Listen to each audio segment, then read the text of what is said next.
ক্লাসে ছিলাম। তো এখন আমাদের কোচিং শুরু হয় নাই। যারা হচ্ছে এমটিতে খারাপ রেজাল্ট করছে তাদেরকে মিস সাজেশন দিতেছিল যে এগুলো পড়ো। হঠাৎ করে একটা অনেক জোর বিকট শব্দ হয়েছে, মিস সবাই কান ধরে ফেলছে। মিস অনেক তাড়াতাড়ি করে কান ধরছে। পরে এবার মিস বলে যে কী হয়েছে, আমি তো ভাবছি যে আকাশ থেকে মনে হয় শিলা বা এরকম কিছু পড়ছে।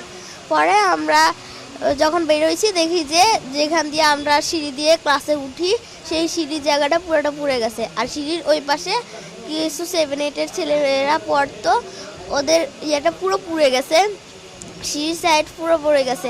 ওখানে অনেকে মানে গড়াগড়ি করতেছে। 7-8-এর ছেলেরা তো ভয় দৌড় দিতে গেছিলো।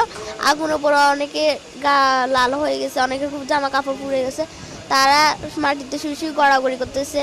আমাদের লর্ড মিস বলতেছে যে তো আমরা সিঁড়ির দিকে দৌড় দিতে। আমরা ভাবছি যে মিস যেটা বলছে এটাই ঠিক। আমরা সিঁড়ির দিকে দৌড় দিছি। মিস বলছে আগুন নিভে গেছে, ধোঁয়া উঠতেছে। আমরা ওখানে গেছি, গ্যাস সরে দিছিল। পরে মিসে একজনের গায়ে পড়ে গেছে, আবার একটা 8-এর ভাই আমার গায়ের উপর পড়ে গেছে। পরে আমার একটা বান্ধবী আমার গায়ের উপর পড়ে গেছে।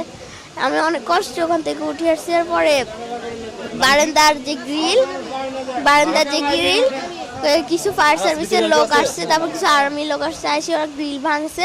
ভাঙার পর আমাদের ওখানে ট্রান্সপোর্টের যে গাড়ি রাখা হয় ওখানে একটা গেট আছে, গেট ভাঙে গেট হচ্ছে জানলার সাথে দিয়ে লাগাই দিয়েছে যাতে সিঁড়ির মতো করে যাওয়া যায়। পরে 7-8 জন মিলে নামাইছে। কিছু আর্মি লোক মানে চারপাশে ছিল, আমাকে আস্তে আস্তে আস্তে করে নামাইছে। পরে যখন নামছি আমাকে দ্রুত করে নিয়ে কোলে করে নিয়ে গেছে। পরে রিক্সায় করে লুবানায় নিয়ে আসছে। হ্যাঁ, আমি বাইজিৎকে দেখছি, আলবিরাকে দেখছি, মেহরিনকে দেখছি।